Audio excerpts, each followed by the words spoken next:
Ya Allah, kami tidak punya kemampuan menghadapi godaan dunia, Astagfirullah, astagfirullah, astagfirullah. Maka jangan biarkan dia meninggalkan tempat ini kecuali nilai jihad, bukan jihad berdarah-darah melawan Belanda.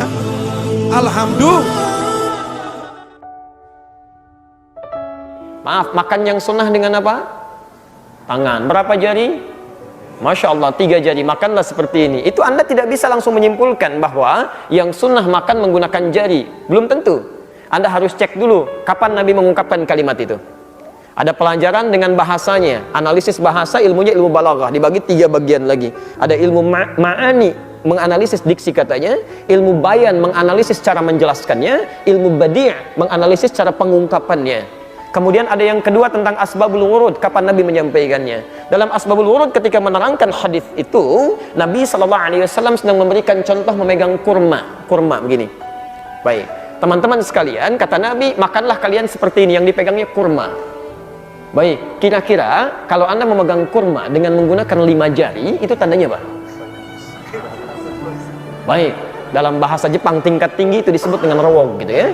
Baik, rakus ya. Oke, jadi dari sini kemudian para ulama memberikan gambaran memegang dengan 3 jari ini maksudnya makan yang sunnah itu menyesuaikan cara memegang dengan kadar makanannya. Jadi kalau makanannya butuh 3 jari cukup gunakan 3 jari, butuh 2 jari cukup gunakan 2 jari. Jelas sampai sini? Salam dengan 5 jari gunakan 5 jari, gitu kan? Baik, Anda ingin makan dengan sayuran, nggak bisa menggunakan jari, gunakan sendok. Jelas ya? Makan sayur pakai jari yang sunnah, bukan, itu Anda yang keliru tafsir. Baik. Dajjalun disebut dengan dajjal, itu bukan dajjal yang sesungguhnya tapi bahasa kiasan. Baik, kalau dajjal itu kira-kira pintar atau bodoh? Pernah lihat? Oh belum, baik ya. Tapi kita pernah dengar informasinya dia banyak menipu gitu kan. Oke, kalau dia tidak pintar, dia tidak jenius, bagaimana bisa menipu banyak orang? Ya, awas yang sekarang yang banyak menipu itu dengan macam-macam yang kemarin telah kita bahas itu masih biasa. Dajjal itu nunjuk ke langit, hujan turun. Ya, yang tadinya kemudian subur, kering, jadi kering. Itu dajjal, itu banyak orang tertipu, kan? Jadi ingin ditunjukkan sifat dajjal di sini dengan sifat kepintaran. Seakan-akan Nabi ingin mengatakan akan muncul di masa nanti orang-orang pintar tapi pendusta. Oh, hati-hati ya. Kalau orang bodoh berdusta kepada Anda, itu gampang, Anda tinggalkan, belum bicara aja Anda udah paham. Ya, tapi kalau orang pintar bicara pada Anda dengan gelar yang melekat kepadanya, S1, S2, S3, S yang banyak sampai dingin, dokter, profesor, macam-macam, bicara pada Anda itu tidak mudah Anda untuk menolaknya. Kadang-kadang memunculkan logika-logika yang tidak mudah mencernanya. Ya, jelas sampai sini? Baik, tapi dustanya ini bukan dusta urusan dunia. Ingat, bukan dusta urusan dunia. Jadi bukan persoalan dagang, bisnis atau hal-hal yang lain. Yuhaddithunakum bima lam tasma'uhu wa la yasma'udahu aba'ukum. Dia akan bicara kepada Anda tentang masalah agama. Jadi ada orang-orang pintar bicara masalah agama tapi sebetulnya isinya salah gitu. Tapi dia kemas dengan kalimat-kalimat yang membuat Anda yakin itu berbahaya. Ya, hati-hati ya.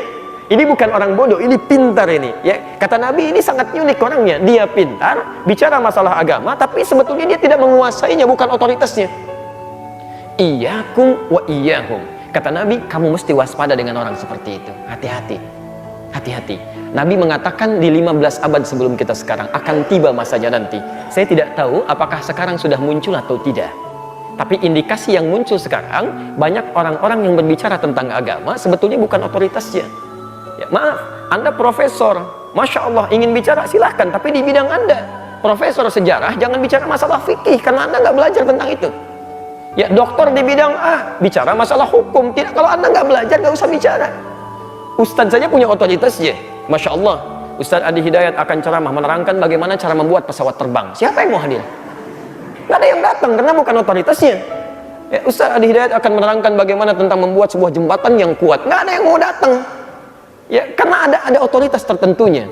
Di Ustadz khusus bicara membahas tentang ketentuan-ketentuan syariat. Yang lain punya otoritasnya. Ini sekarang semua bicara masalah agama, seakan-akan semuanya punya kapasitas di bidangnya.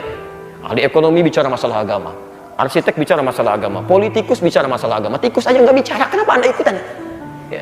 Nah, ini jadi masalah. Iyyakum wa iyyahum. Hati-hati dengan orang-orang seperti ini. Nah, teman-teman sekalian, nampaknya kekinian ada isyarat-isyarat demikian. Kita dapatkan sekarang logika-logika yang mudah dicerna, atau ada yang juga sulit mencernanya, seperti benar tapi salah. Pernyataan yang seperti benar tapi keliru. Dan nampaknya hadis Nabi ini kita temukan di masa kini tentang gejala-gejalanya. Kata Nabi, jangankan kamu, orang dulu pun kalau dengar itu bisa ikutan bingung. Ya, bisa ikutan bingung itu. Ya, saking anehnya memang. Ya. Semua agama itu sama, menuju pada Tuhan yang sama, cuman caranya beda-beda. Jangankan Anda, orang jahiliyah aja kalau dengar itu bisa bingung gitu. Ya. Dulu orang-orang jahiliyah, Pak, itu mengutus beberapa duta kepada Nabi SAW untuk membuat kesepakatan. Maka mereka katakan, ya Muhammad SAW, ya, kita memang berbeda, tapi perbedaan ini tidak harus menjadikan kita saling berperang. Begini saja, kami saat ini ikut nyembah Tuhan kamu, besok-besok kamu ikut nyembah Tuhan kita. Maka turunlah Quran surah Al-Kafirun itu. Qul ya ayyuhal kafirun la a'budu ma ta'budun, sampai ke ujungnya dibedakan, lakum dinukum waliyadin. Mereka menerima agama kita memang beda. Maaf ya, sejahiliyah-jahiliyahnya, sebodoh-bodohnya orang jahiliyah, mereka masih paham agamanya beda. Sepintar-pintarnya orang sekarang bisa berpikir jauh dari pikiran orang jahiliyah. Jadi kalau disampaikan ke orang jahiliyah pun mereka akan kaget itu. Ya, ada sesuatu yang salah di sini. Nah, sekarang kami mengirimkan banyak perbincangan sampai dikomentari sana sini. Kita tidak perlu membicarakan orangnya karena bukan orang yang kita bahas. Ada adab dalam Al-Quran. Perhatikan betul ya. Di dalam Quran, orang-orang bermasalah itu umumnya tidak pernah disebutkan namanya. Silahkan cek. Fir'aun. Kenal Fir'aun? Tidak, alhamdulillah ya. Kalau kenal kan jadi rame gitu kan. Di mana Anda kenal dengan Firaun kan? Baik. Ya, betul harus tidak kenal karena Quran pun tidak mengenalkan kita. Bagaimana Anda bisa kenal? Firaun itu gelar Faraoh, seorang raja Mesir. Firaun orang sangat bermasalah, punya jabatan tinggi, ngaku sebagai Tuhan, menyimpang luar biasa. Saking menyimpangnya dikirimkan 2 nabi, Pak. Quran surah ke-20 ayat ke-43 sampai 44. Idhaba ila fir'auna innahu tagha. Musa Harun pergi ke Fir'aun, dia telah menyimpang. Ini Fir'aun cuma satu makhluk. Masya Allah, jahatnya luar biasa. Satu makhluk, saking sayangnya Allah supaya kembali lagi diutus 2 nabi. Kita sampai sekarang satu nabi nggak pernah kelihatan nabinya. Untuk Fir'aun saja dikirimkan 2 orang nabi itu. Masya Allah. Ya. Tapi tidak pernah disebutkan siapa dia. Yang disebut oleh Quran innahu tagha, penyimpangannya. Kenapa tidak disebutkan namanya? Untuk mengajarkan kepada kita bahwa kalau ada kesalahan terjadi jangan digunjingkan orangnya. Yang salah perbuatannya, bukan orangnya. Ya, jadi kalau Anda ingin merubah sesuatu, rubah perbuatannya, jangan gunjingkan orangnya. Membuat pergunjingan pada orangnya cuma melahirkan 2. Satu, kalau bukan fitnah, itu ghibah. Itu ghibah, kan? Karena itu biasakan untuk tidak membicarakan orang-orang tertentu, jangan juga membuat ekspresi-ekspresi yang tidak menyenangkan gitu kan, tapi cukup bahas apa yang terjadi dalam perbuatannya, itu yang kita kemudian berikan solusi. Jelas di sini?